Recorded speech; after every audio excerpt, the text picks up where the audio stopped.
que Elliot est au milieu de Younes, Djibril, Adam. Et je me suis dit, putain, la 104, on parle de la France d'aujourd'hui. Ouais. Quel bonheur, quoi. Quelle fierté.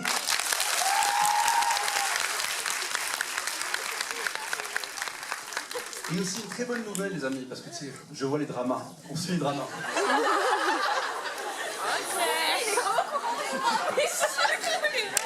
Oui, si, pas tout le temps. Pas tout le temps. Un peu. Mais il y a une chose qu'il faut que vous sachiez, c'est que la France, le public français, n'a jamais été plus présent qu'aujourd'hui. C'est la 104.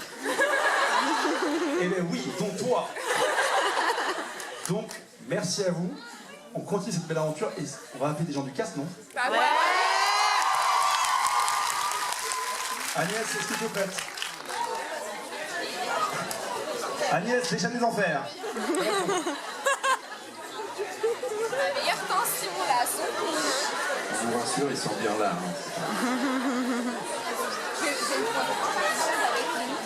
Qui a hâte de voir le rencard de ce soir? Ah bah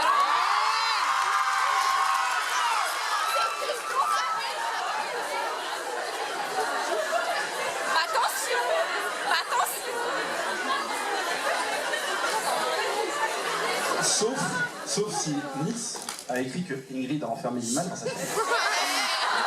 Attention, la merde, vous êtes grave capables. Ils sont grave capables.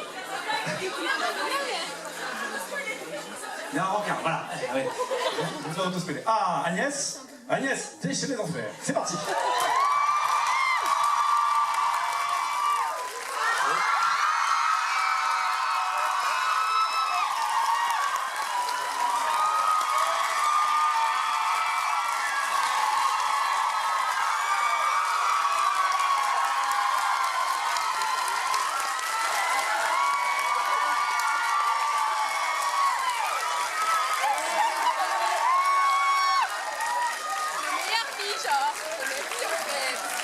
Attendez, il y a Charles.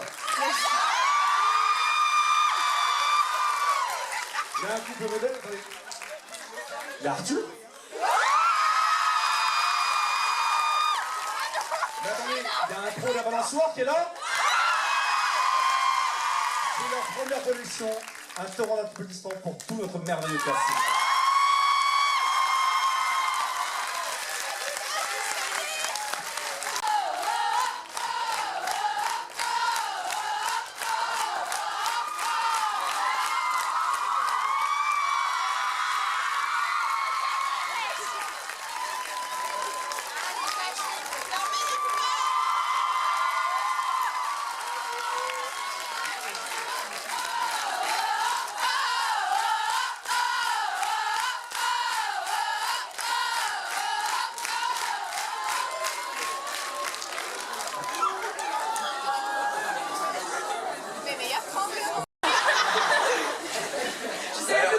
Alors vous pouvez pas...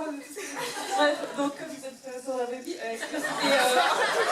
je la connais pas. Bref, comment ça s'est passé en fait, comment vous avez approché en fait son rôle, comment vous avez en fait approché par exemple frère et sœur dans la série, comment ça s'est passé quoi, Bonsoir. Alors, non, mais ça c'est pas mon vrai frère dans la vraie vie. C'est ce que j'ai dit, voilà. Mais, c'est mon frère de cœur. Voilà. Et non, mais ça on se connaissait déjà, ça va faire 4 ans qu'on se connaît. On a déjà tourné ensemble dans un téléfilm que j'avais fait auparavant, où il jouait mon frère. Voilà, toute ta vie tu as joué mon frère. Et voilà, du coup après, bah, ça n'a pas été compliqué en fait sur ce calme, parce qu'on a déjà une complicité de ouf. Et franchement, pour moi, c'était l'acteur idéal pour jouer mon frère. Et voilà.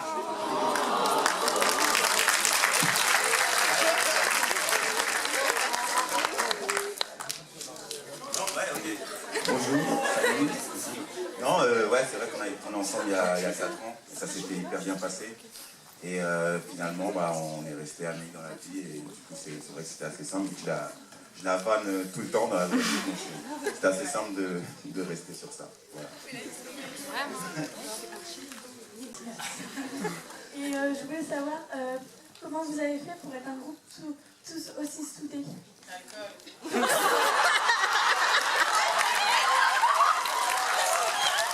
Non, on est d'accord.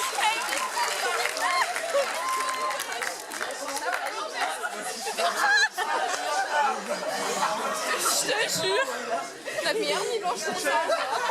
Le meilleur 10 heures de sommeil.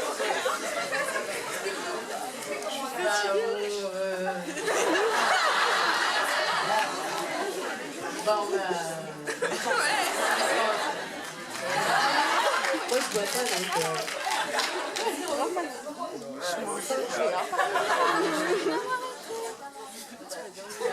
Non, mais grâce saison 1, saison 2, on s'est rencontrés, on a eu un petit noyau, on s'est tous très bien entendus. Et après, on a tourné la saison 3-4. C'était un tournage de 2 mois, donc forcément, on est H24 ensemble. Et après, il y a les vendredis, samedi soir. Et on est très simple, on est 20 jeunes entre 18 et 25, 26, on s'en enfin. C'est un meilleur rajeunissement, wesh. Vraiment. Diane Hermine, wesh. Je pense qu'on peut poser la question à celle qui regroupe les troupes. Sans elle, il y aurait rien.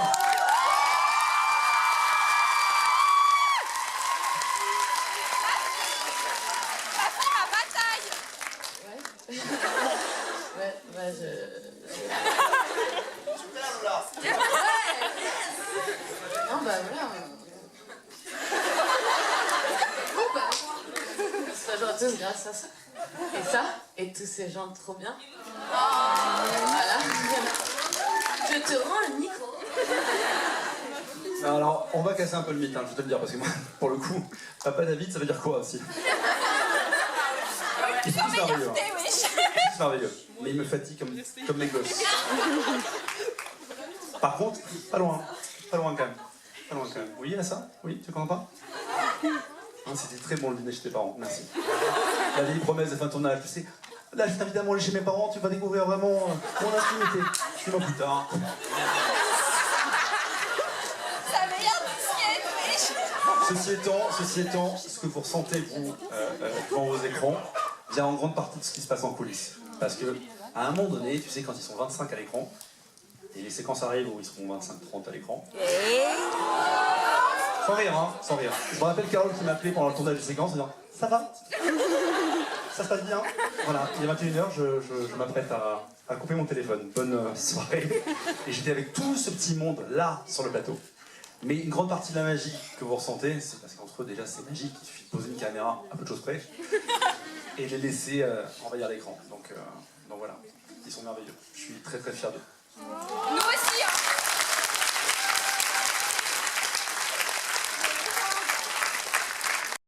On attend, hein. Hello. Non. Il revient quand, Arthur? Alors je vais faire simple, ça va pas te plaire, mais bien assez tôt. Attention. Du coup, comme c'est une réponse courte, si t'as une autre question, rapide. Comment? Ah mais les gars, je passe quand j'ai le temps, hein. Il a grave pas notre temps, wesh.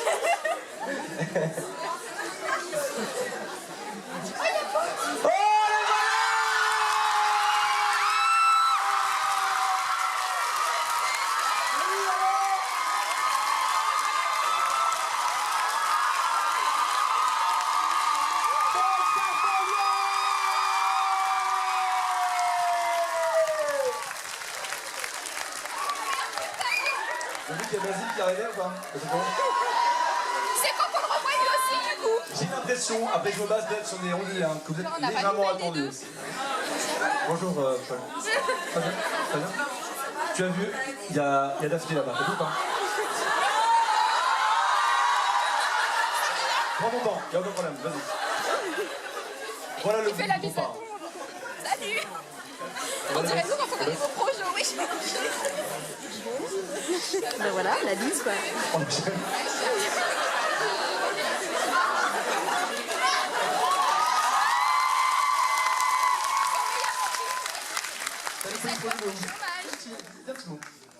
Désolé d'être en retard. Mais c'est la première fois que je suis applaudi pour dire bonjour.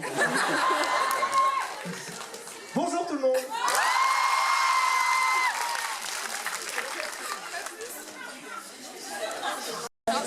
Mon personnage préféré dans Scam France ou Scam Original? Les deux? Alors, dans Scam Original, c'est le personnage de Salma.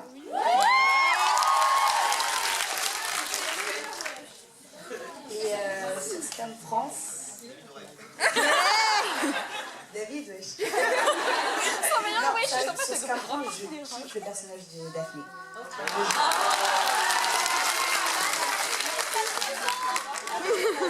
Malgré qu'on soit en guerre, etc. au début, franchement je trouve que Lola elle a super bien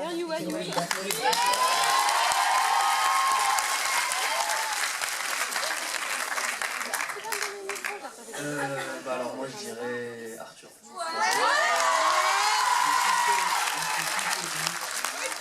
C'est le genre de mec qui est dans les groupes de potos, c'est le genre de mec qu'on voit pas trop mais qui a toujours la gueule ouverte, qui donne toujours les bonnes solutions, qui fait rire. Ça c'est typique. On a tout ça ici.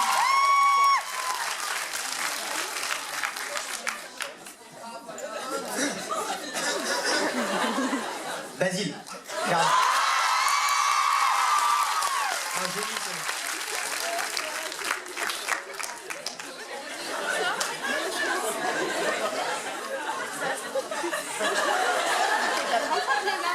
Je suis fan de vous et j'adore ce que vous faites.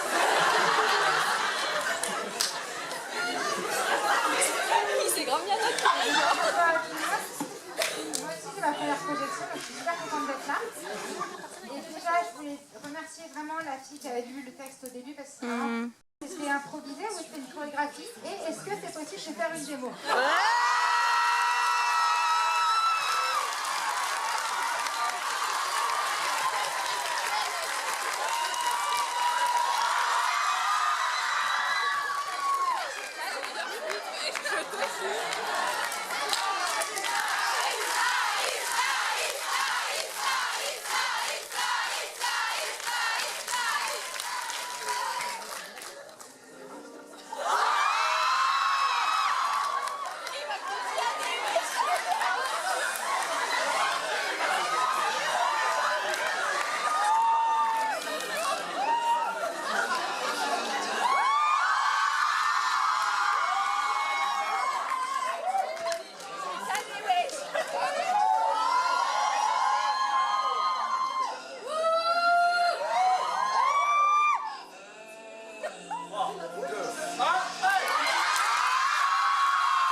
Le spoiler vivant, tu vois.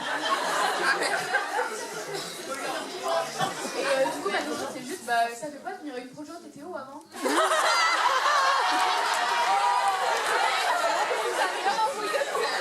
J'en ai loupé une seule. On dirait grave. Et toi, je t'ai pas vu non plus. Moi je l'ai pas vu. Écoute, je serai là maintenant. Ils faisaient à manger à la maison.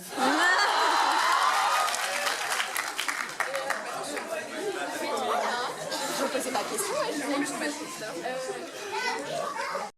Quelques auteurs, vous avez hérité de personnages de la saison 1 et 2 qui avaient tous une personnalité et un caractère très ancré dans la série.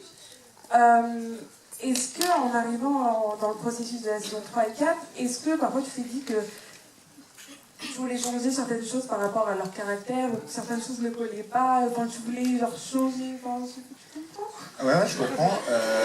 Oui, oui, d'accord. En fait, en arrivant, effectivement, j'avais une base, donc je pouvais pas trahir le personnage, et on pouvait pas non plus avec les auteurs trahir ce qui s'est passé. C'est pour ça que quand on fait référence au truc, par exemple, là, Iman qui dit mais tu m'as laissé partir en week-end, c'est parce que moi, j'ai pas envie en tant qu'auteur de créer des trous dans l'histoire. Là, on respecte pas un truc qui a été établi donc, au maximum, et j'ai David Aurec qui est derrière moi pour vérifier que je ne connais pas d'impair sur ma science des saisons 1 et 2.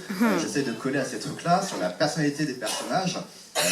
Le truc qui est assez cool, je trouve, dans Scam France, et vous en êtes rendu compte depuis le début de la saison 1, c'est que ils ont tous pris en fait leurs aises au fur et à mesure du temps, du tournage, des saisons. Ils ont tous, à mon avis, mis un peu d'eux-mêmes d'ailleurs dans les personnages. Et aujourd'hui, il n'y a personne qui peut te dire que Emma, c'est Eva en fait. Je pense vraiment quand tu compares les trucs. Et tu peux faire ça pour à peu près tous les personnages en fait. Ils ont mis beaucoup d'eux, et donc c'était un vrai kiff en fait de pouvoir juste accompagner pour aller au truc de là. Par exemple, typiquement, pour reprendre le cas d'Emma, de Philippine, quand tu parles avec Philippine, on l'avait déjà vu ici en projection, la meuf, elle est vraiment à l'ouest, quoi. Je vais pas lui balancer mon meilleur DM en mode. Philippine, en table, mais t'es quand même à l'ouest, quoi.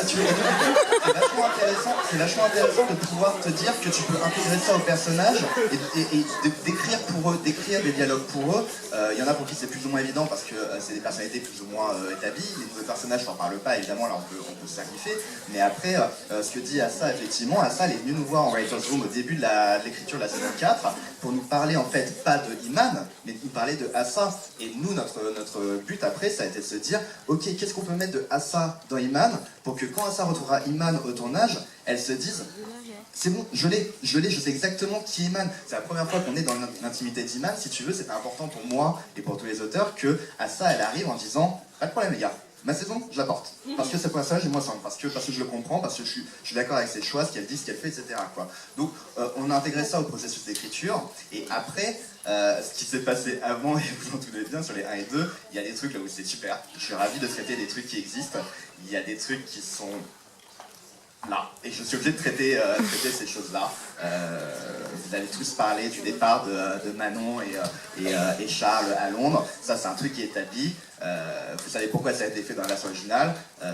Nous, on est obligé de le traiter. On n'a pas envie de ne pas avoir Manon, en tout cas, dans la saison 3, loin des personnages. Donc on l'a fait revenir. Ça ressemble à la version originale.